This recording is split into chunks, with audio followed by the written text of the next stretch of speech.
आज हम पढ़ेंगे speed control of DC motor. Okay, इसके लिए तुम्हें कुछ फॉर्मूलेस पता होने चाहिए। हमारे पास डीसी मोटर के अलग फॉर्मूलेस हैं और हमारे पास डीसी जनरेटर के अलग फॉर्मूले हैं।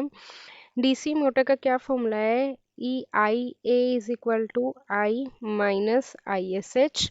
आई ए क्या है इसमें? Armature current. आई क्या है इसमें? Total current. और आई एस एच क्या है? Shunt current. ये तुमने टाइप्स ऑफ मोटर में पढ़ा था। उसके बाद इसमें ईएमएफ का क्या फॉर्मूला होता है? नहीं, ये डीसी मोटर का ही है। E is equal to V minus I A R A, जिसमें E क्या है? ईएमएफ, V क्या है? Voltage, I A again armature current, R A again armature resistance. Generator के केस में मैंने बताया था, याद हो तो, कि ये ऐड हो जाते हैं। तो आई ए का क्या फॉर्मूला होएगा? I plus I S H. और E का क्या फॉर्मूला हो जाएगा? V plus I A R A. और एक हमारे पास दोनों का कॉमन फॉर्मूला होता है, E is equal to P N Z five divided by 60A, right. अब तुमने अगर एक बार मशीन बना ली तो उसके पोल्स को तुम चेंज नहीं कर सकते, आर्मेचर कंडक्टर को भी चेंज नहीं कर सकते, टाइप ऑफ वाइंडिंग को भी चेंज नहीं कर सकते, और 60 तो क्या है? कांस्टेंट है।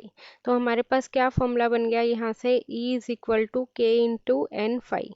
के is the constant here, N क्या है यहाँ पे? स्पीड है इन आरपीएम, और phi is the flux. Okay, तो अब हमें क्या निकालनी है? यहाँ से क्या निकालनी है? स्पीड निकालनी है। स्पीड को हम किससे डिनोट करते हैं? एन से डिनोट करते हैं। मुझे एन के बीच में और हम मुझे वोल्टेज और आर्मेचर करंट के बीच में रिलेशनशिप निकालना है कि अगर मैं वोल्टेज की वैल्यू बढ़ाऊंगी तो स्पीड पे क्या इफेक्ट पड़ रहा है, अगर मैं आर्मेचर करंट की वैल्यू बढ़ाऊंगी तो स्पीड पे क्या इफेक्ट पड़ रहा है। ठीक है, तो देखो ये यहाँ से हम डिराइव करेंगे। हमारे पास क्या फॉर्मूला है? एक तो फॉर्मूला है E is equal to V minus I A R A, right. और जिसमें हमारी स्पीड आती है, हमें एक वो फॉर्मूला भी लेना पड़ेगा। क्या फॉर्मूला लेंगे हम? E is equal to K into N five, right. दोनों ही क्या है? ईएमएफ है। दोनों की ईएमएफ को इक्वेट कर दें तो हमारे पास क्या आ जाएगा? K N five is equal to V minus I A R A. यहाँ से क्या हम स्पीड की वैल्यू निकाल सकते हैं? स्पीड का क्या फॉर्मूला हो जाएगा? V minus I A R A divided by K five, right. तो हमारे पास स्पीड के बीच में ये रिलेशनशिप आ गया। मैं दोबारा से लिख रही हूँ, ये स्पीड का क्या फॉर्मूला जनरेट हो गया है हमारे पास? That is n is equal to v minus I A R A divided by K five. Clear? जिसमें n क्या है? हमारे पास स्पीड है, और v क्या है? हमारे पास वोल्टेज है, आई ए क्या है? हमारे पास आर्मेचर करंट है, और आर ए क्या है? हमारे पास आर्मेचर रेजिस्टेंस है, फाई क्या है? हमारे पास फ्लक्स है, और के क्या है? Constant, right. अब मुझे सोच के बताओ कि अगर मैंने वोल्टेज की वैल्यू इंक्रीज कर दी तो हमारे पास स्पीड पे क्या इफेक्ट पड़ेगा? स्पीड भी इंक्रीज हो जाएगी। अब मैंने यहाँ पे अगर फ्लक्स की वैल्यू चेंज कर दी तो हमारे पास स्पीड पे क्या इफेक्ट पड़ेगा? स्पीड कम हो जाएगी। इसका मतलब n is inversely proportional to flux है, फाई है। और इसी तरह अगर मैंने यहाँ पे आर्मेचर रेजिस्टेंस की वैल्यू इंक्रीज कर दी तो स्पीड पे क्या इफेक्ट पड़ेगा? Armature resistance. देखो अल्टीमेटली अगर मुझे करंट भी चेंज करना है, हाँ, स्पीड क्या हो जाएगी? कम हो जाएगी। अगर मुझे करंट की वैल्यू क्या करनी है? कम करनी है, तो मुझे किस में चेंजेस करने पड़ेंगे? रेजिस्टेंस में ही चेंजेस करने पड़ेंगे। मुझे रेजिस्टेंस को बढ़ाना पड़ेगा अगर करंट की वैल्यू कम करना चाहते हैं तो रेजिस्टेंस में चेंजेस करने हैं, तो रेजिस्टेंस बढ़ा रहे हैं तो हमारे पास स्पीड क्या हो जाएगी? कम हो जाएगी। क्लियर? तो N is inversely proportional to the armature resistance. तो अब यहाँ से हमारे पास तीन मेथड आते हैं स्पीड को कंट्रोल करने के लिए। फर्स्ट है जो तुम्हारा वोल्टेज पे डिपेंड करता है, इस मेथड को हम क्या बोलते हैं? That is known as armature voltage control, क्योंकि हम इसमें आर्मेचर की वोल्टेज को कंट्रोल कर रहे हैं।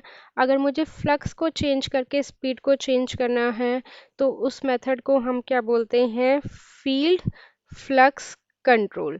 फील्ड फ्लक्स क्यों बोला हुआ है? क्योंकि ये मैग्नेटिक फील्ड वाली फ्लक्स है। अब अगर मुझे आर्मेचर के रेजिस्टेंस में चेंजेस करने हैं तो स्पीड चेंज हो जाएगी, तो इस मेथड को हम क्या बोलते हैं? Armature resistance control.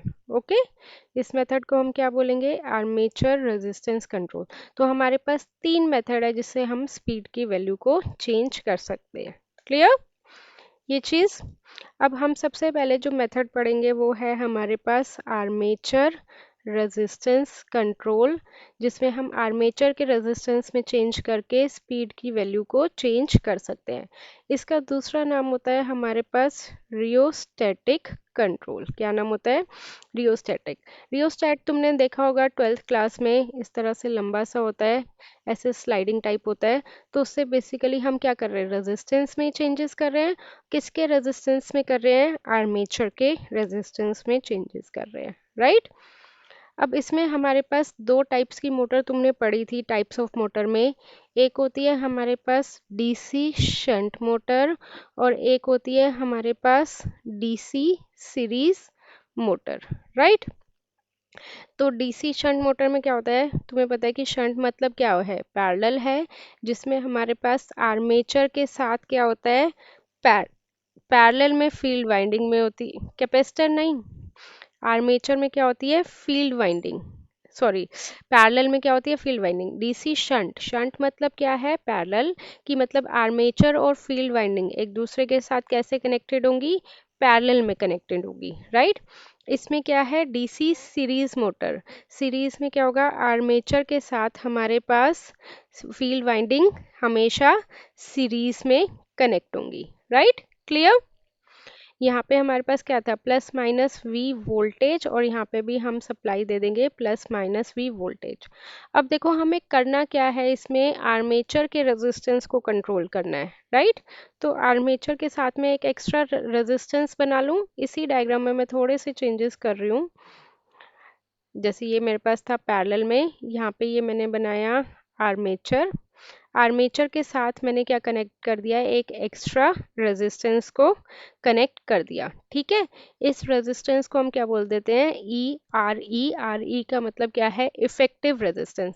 क्योंकि मुझे क्या करने हैं? आर्मेचर के रेजिस्टेंस में चेंजेस करने हैं, तो इसीलिए आर्मेचर के साथ हमने एक्स्ट्रा रेजिस्टेंस लगाया। और ये रियोस्टैटिक है। रियोस्टैटिक मतलब ये क्या है?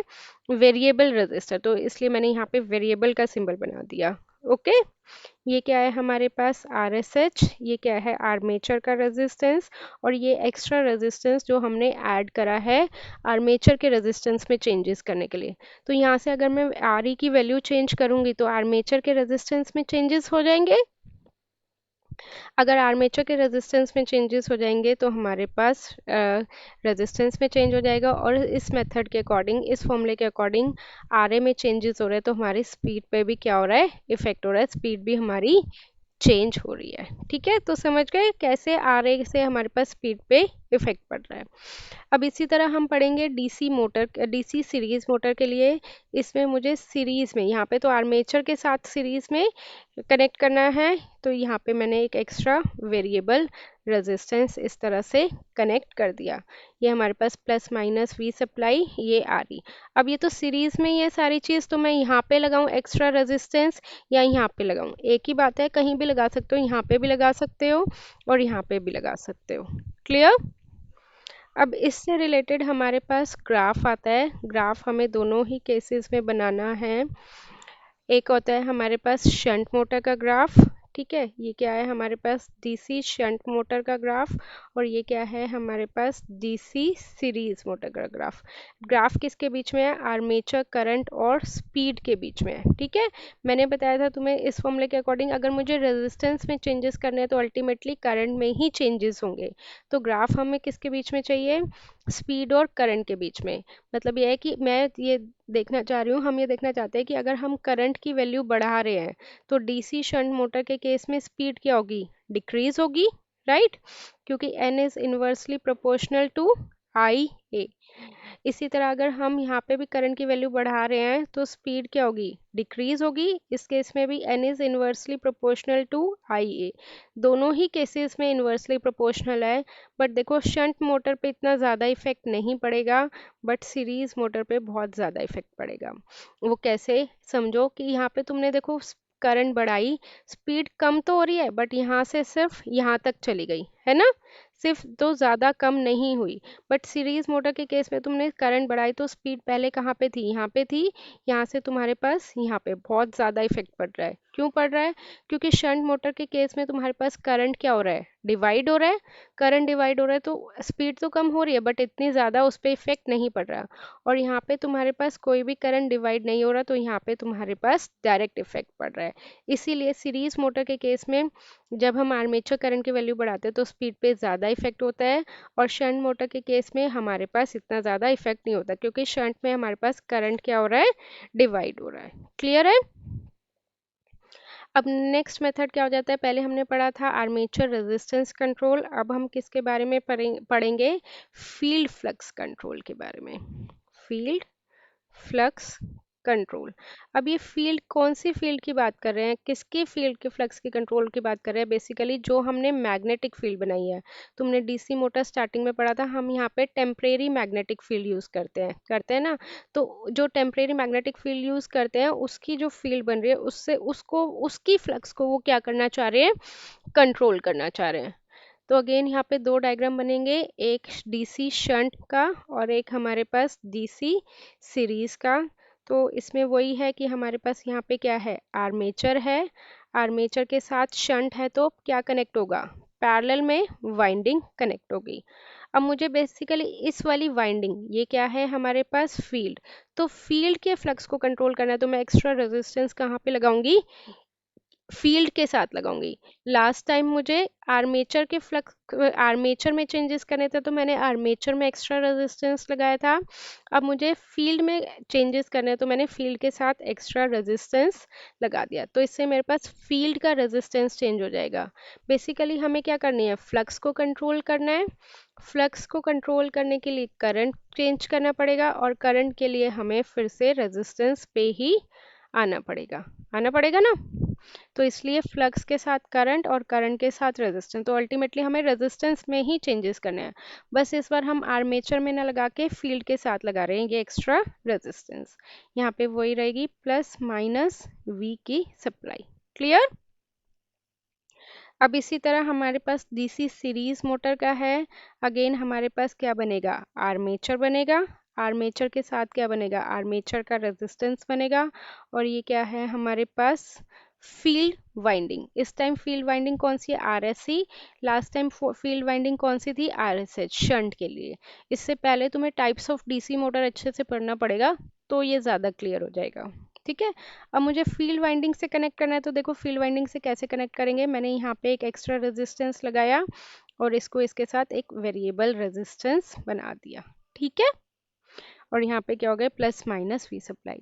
लास्ट केस में मुझे आर्मेचर के रेजिस्टेंस को कंट्रोल करना था, अब हमें क्या करना है, मैग्नेटिक फील्ड के फ्लक्स को कंट्रोल करना है। फ्लक्स मतलब करंट को कंट्रोल करना है, करंट को कंट्रोल करने के लिए रेजिस्टेंस ऐड करना है।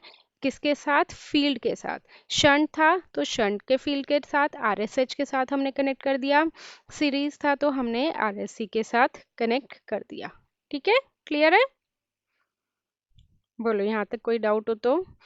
तुम्हें यहाँ पे ये फॉर्मूला भी पता होना चाहिए, आईएसएच का क्या फॉर्मूला होता है। वैसे जनरली आईएसएच का क्या फॉर्मूला था, V by are S H, right. But अब यहाँ पे आर एस एच के साथ क्या लग गया, आर ई एक्स्ट्रा में लग गया, तो अब तुम्हारे पास क्या फॉर्मूला हो गया, R S H plus R S C. R E is for the extra resistance. Clear.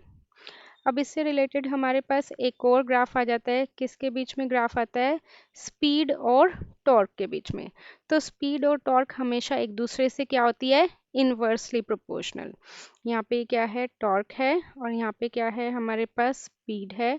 Again हम दोनों केसेस लेंगे, एक हमने ले लिया शंट के लिए और एक हमने ले लिया सीरीज के लिए। ओके, टॉर्क है और यहाँ पे क्या है हमारे पास, स्पीड है। तो अगेन शंट पे इतना ज़्यादा इफेक्ट नहीं पड़ेगा, बट सीरीज पे हमारे पास ज़्यादा इफेक्ट पड़ेगा। टॉर्क बढ़ रही है तो स्पीड की वैल्यू क्या हो रही है, कम हो रही है। यहाँ पे टॉर्क बढ़ रही है तो स्पीड की वैल्यू ज़्यादा कम हो रही है। ओके, अब नेक्स्ट और लास्ट मेथड आ जाता है तुम्हारे पास आर्मेचर वोल्टेज कंट्रोल। क्या मेथड आ जाता है जिससे हमें वोल्टेज में कंट्रोल करना है, वोल्टेज में चेंजेस करने हैं, जिससे हमारे पास स्पीड में क्या आ जाएंगी, चेंजेस हो जाएंगे। ये पूरा मेथड तुम्हारा वॉर्ड लियोनार्ड पे बेस्ड होता है। ठीक है, वॉर्ड लियोनार्ड का थोड़ा सा ये मेथड लेंदी पड़ता है, तो जनरली इसे अवॉइड करना, क्योंकि ये सेपरेटली पूछते नहीं है। वो बस ये पूछेंगे explain the speed control methods of DC motor. उसमें तुम ये दो मेथड्स भी अच्छे से एक्सप्लेन कर दोगे तो तुम्हें मार्क्स मिल जाएंगे। क्लियर?